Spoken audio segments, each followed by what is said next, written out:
Game होती है उसके लिहाज से टोटल नंबर का आपको 186 नंबर चाहिए, 188 उनके पास वादे नजर आ रहे हैं। इसके बावजूद नून लीग किस आस पे कह रही है कि नहीं 22 को हमारा वजीर आला होगा, क्या जादू होगा? इसने इससे भी कुछ नहीं सीखा और अब 22 जुलाई यानी परसों वजीर आला का इंतखाब है और इसके लिए फिर से जोड़ तोड़ का सिलसिला शुरू हो गया है। इमरान खान के मुखालिफिन उन्हें पंजाब में हुकूमत बनाने से रोकने के लिए हर मुमकिन कदम उठा रहे हैं। इस हवाले से एक बार फिर सियासत में कह लें कि ज़मीर फरोशी जैसे घिनौने कारोबार को फ़रोग दिया जा रहा है। हाय दोस्तों, मैं आपका धीरेन्द्र, आप देख रहे हैं 10 भारत। दोस्तों, जैसा कि आप लोग को बता दें, पाकिस्तान में जो खलबली मचा हुआ है पंजाब में सरकार बनाने के लिए, तो दोस्तों इसमें क्या हुआ है ना कि पंजाब में हमको लग रहा है कि इमरान खान की सरकार एकदम 100% श्योर बताया जा रहा है, देखने से भी पता चल रहा है। तो सरकार बनाने की होड़ लगी हुई है पाकिस्तान के पंजाब प्रांत में। तो चलिए दोस्तों देखते हैं इस वीडियो को। अच्छा लगेगा तो लाइक करिएगा, सब्सक्राइब करिएगा, बेल आइकन को नोटिफिकेशन ऑल पर सेट कर लीजिएगा। चलिए दोस्तों देखते हैं इस वीडियो को। मकसद क्या है? मकसद यही है कि जी किसी तरीके से इमरान खान की सियासी ताकत को बढ़ने ना दिया जाए। इसलिए हुकूमत की जानिब से सरेआम ये धमकियाँ, ये तड़ियाँ लगाई जा रही हैं कि वो तहरीक इंसाफ के बंदे इधर उधर कर सके।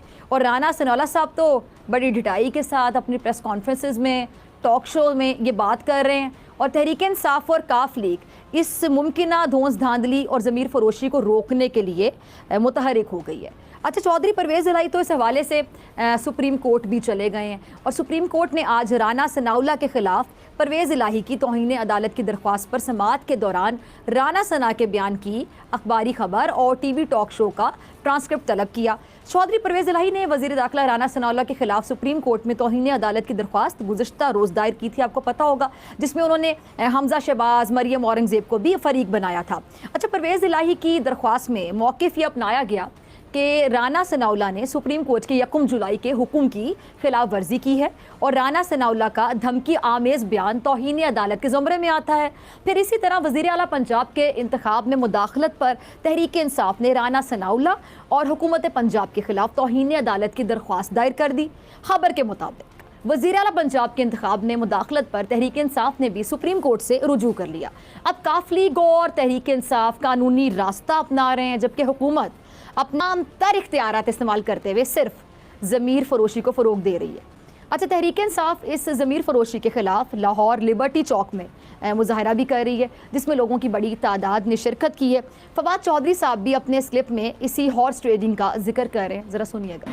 जी सुना आपने फवाद चौधरी को, वो हुकूमत पर संगीन नौयत के इल्ज़ाम लगा रहे हैं। वो कह रहे हैं कि जी हुकूमत तहरीक इंसाफ के अराकीन ख़रीदने की कोशिश कर रही है और इस हवाले से अता तारट सरगर्म हैं जो ख़रीदो फ़रोख्त का काम कर रहे हैं, जिस पर फवाद चौधरी सुप्रीम कोर्ट से इल्तिजा कर रहे हैं कि वो मामले को देखें। अच्छा, फवाद चौधरी ने इस बात का इंकशाफ किया है कि हुकूमत ने तहरीक इंसाफ के पंजाब के रुकन असम्बली मसूद मजीद का ज़मीर ख़रीद लिया है और मसूद मजीद को मुबैना तौर पर 40 करोड़ रुपए देकर तुर्की रवाना कर दिया गया है। अच्छा, पैसों के बदले ये जो ज़मीर बेचने पर मैंने हाल ही में अभी एक फ़िल्म देखी, कायदे आज़म जिंदाबाद, शायद आप में से भी बहुत से लोगों ने देखी हो। अब ये फिल्म जो है, जिन्होंने देखी उनको तो पता होगा, जिन्होंने नहीं देखी मैं थोड़ा बता दूं कि इस फिल्म में मैंने ये सिनेमा में जाके फिल्म देखी, तो काफ़ी अरसे बाद मैंने सिनेमा जाके कोई फिल्म देखी। अच्छा, इस फिल्म की कहानी का जो निचोड़ है वो ये है कि इस फिल्म में जो रिश्वत लेते हैं या लुटेरे कह लें, लुटेरों के जो नोट उससे कायदे आज़म की तस्वीर ही गायब हो जाती है। अब जारी बात है, कायदे आज़म की तस्वीर गायब हो गई तो वो खरीदो फरोख्त नहीं कर सकते थे, उन पैसों का इस्तेमाल नहीं कर सकते थे। अब उनको समझ नहीं आ रहा था हम क्या करें, तस्वीर कैसे वापस लेकर आएँ। अब ये जो लुटेरे थे ना, कहानी दिलचस्प तब हुई जब वो जिसको बताते थे नोटों के बारे में कि जी नोटों में से कायदे आज़म की तस्वीर मिट गई, जिसको बताते थे, सुनने वाले के साथ भी यही होता था कि उसके नोटों से भी कायदे आज़म की तस्वीर मिट जाती थी। आप यकीन जानिए, मैं दिल पे हाथ रख के कहती हूँ, मुझे पता है ऐसा हो नहीं सकता, लेकिन अचानक मेरे दिल में ये आया कि काश ये जो फिल्म में हो रहा है हकीकत में भी ऐसा हो। अगर ऐसा हो जाता है तो हकीकत में कि हमारे मुल्क के जो लुटेरे हैं, चोर हैं, डाकू हैं, रिश्वत लेते हैं, वो जो लुटेरे हैं, ज़मीर फरोश हैं, उनके नोटों से अगर कायदे आज़म की जो तस्वीर है वो मिट जाए और वो भी इतने ही परेशान हो जाएं कि क्या करें। लेकिन फिर मैंने साथ ही सोचा कि अगर हकीकत में ऐसा होगा तो आपको पता है क्या होगा। फिल्म में भी कुछ लोग ऐसे दिखाए गए थे कि जो हाई लेवल के लुटेरे होते हैं वो क्या करते हैं कि जो उन्होंने कहा कि हमने पैसे डॉलर में क्यों नहीं पकड़े। तो फिर मेरे जहन में ये है कि अगर हकीकत में ऐसा हो गया कि लुटेरों के, ज़मीर फरोशों के, चोरों के, डाकुओं के, रिश्वत लेने वालों के नोटों से अगर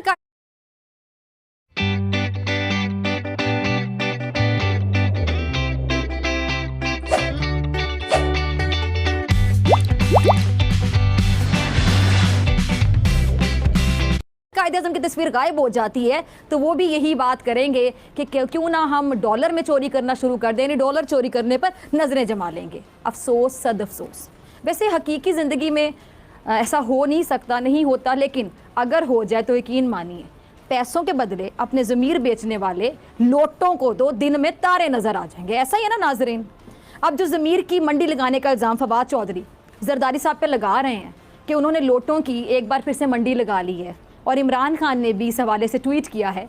उनका ट्वीट अंग्रेज़ी में है जिसका मैं तर्जुमा कर देती हूँ। अच्छा, क्या लिखते हैं जी कि एक बार फिर से सिंध हाउस वाली हॉर्स ट्रेडिंग के मनाजिर लाहौर में देखने को मिल रहे हैं, जहाँ बोलियाँ लगाकर उम्मीदवारों को ख़रीदने की कोशिश की जा रही है, और इस सब के पीछे जरदारी का दिमाग है, जो एनआरओ हासिल करने के बाद लूटी दौलत से ज़मीर ख़रीद रहे हैं जिनको जेल में। अब ये तो था इमरान खान का रद्द अमल। अच्छा, शेख रशीद ने भी ऐसे ही रद्द अमल का इजहार किया है। क्या कहना है शेख साहब का, ज़रा उनका क्लिप चलाइएगा। जी, सुना आपने शेख रशीद को वो ओवरसीज़ पाकिस्तानियों की वोट का हक वापस करने के हवाले से सुप्रीम कोर्ट में पटिशन दायर करने के बाद मीडिया से गुफ्तगू कर रहे थे।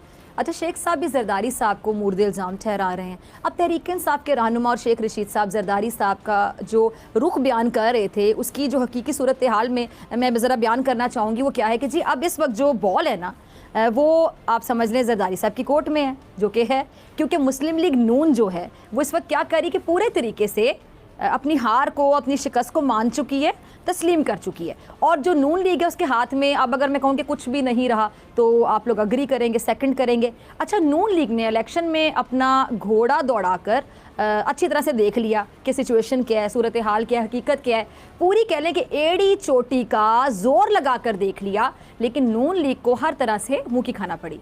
अब इसलिए अब सब कुछ जरदारी साहब के हाथ में है कि अगर वो कुछ कर सके तो कर लेंगे। देखा जाए तो जरदारी साहब इस वक्त नून लीग की मदद कर रहे हैं कि किसी तरीके से नून लीग की हुकूमत बच जाए, क्योंकि जरदारी साहब सियासत के बेताज बादशाह हैं और उन्होंने ही नून लीग को विफाक में हुकूमत लेकर दी, इसलिए वो पंजाब में भी नून लीग की हुकूमत बचाने की हर मुमकिन कोशिश कर रहे हैं। अब इस वक्त नून लीग पर कह लें कि प्रेशर, दबाव बहुत ज़्यादा पड़ रहा है, क्योंकि मुल्क की सूरत हाल आपको पता है बदतर से बदतर होती चली जा रही है। मईशत नून लीग से संभाली नहीं जा रही, और ऐसे में नून लीग बहुत कंफ्यूज है, और कंफ्यूज होके इंसान क्या करता है, गलत फैसले करता है। तो नून लीग भी बुखलाहट में आकर गलत फैसले करेगी, जिस तरह मुस्लिम लीग नून अब भी मुसलसल क्या करेगी, गलत फैसले करके मईशत का नुकसान पे नुकसान किया चली जा रही है। और वैसे भी जब तक नून लीग इक़्तिदार में रहेगी तब तक ये जो सियासी सूरत हाल है ये कशीदा रहेगी, तब तक जो मईशत है वो मुश्किल रास्तों पर ही दर बदर भटकती रहेगी। अब इसका हल क्या है? सिर्फ़ और सिर्फ नए इंतखाबात। जब नए इंतखाबात होंगे उसके नतीजे में क्या होगा, एक मुस्तहकम हुकूमत आएगी, फिर जाकर कहीं सियासी इस्तेहकाम आएगा, और जब सियासी इस्तेहकाम आएगा तो फिर ऐसी सूरत में मईशत भी मुस्तहकम होगी, और यूँ नए इंतखाबात के बाद मुल्क कह लें कि सही या दुरुस्त सम पर आ सकेगा। क्योंकि शहबाज हुकूमत इस वक्त बैसाखियों पर खड़ी है, जिसके पास कोई सूबाई हुकूमत नहीं है, ये कमज़ोर हुकूमत है और इनके किसी सूबे में नंबर्स नहीं हैं। और शायद इसी को देखते हुए ये खबर भी गर्म है कि नून लीग ने तहरीक इंसाफ को ये पेशकश भी की है कि वह परवेज़ इलाही को ना सिर्फ पंजाब का वज़ीर आला बना ले बल्कि मरकज़ में भी वापस आ जाए। यानी ये तो आप कह लें कि सीधा सीधा थूक कर चाटने वाली बात हुई। और दूसरी अहम बात यह कि काफ लीग ने साफ साफ ये वाज़े कर दिया है कि वो वज़ीर आला के इंतखाब में तहरीक इंसाफ का साथ देगी। और अब सवाल ये भी है कि जी अब विफाक में भी मुस्लिम लीग काफ कैसे नून लीग के साथ खड़ी गई, कैसे खड़ी रहेगी? ज़रा सोचें। फ़र्ज़ करें कि अगर मुस्लिम लीग काफ विफाक में शहबाज हुकूमत का साथ छोड़ देती है तो फिर इस हुकूमत की सारी कहानी क्या तमाम नहीं हो जाएगी? तमाम हो जाएगी। और अगर काफ लीग विफाक में शहबाज हुकूमत का साथ नहीं भी छोड़ती तो भी इसका मतलब यही होगा कि काफ लीग को सिर्फ अपनी वजारत से मतलब है, शहबाज हुकूमत से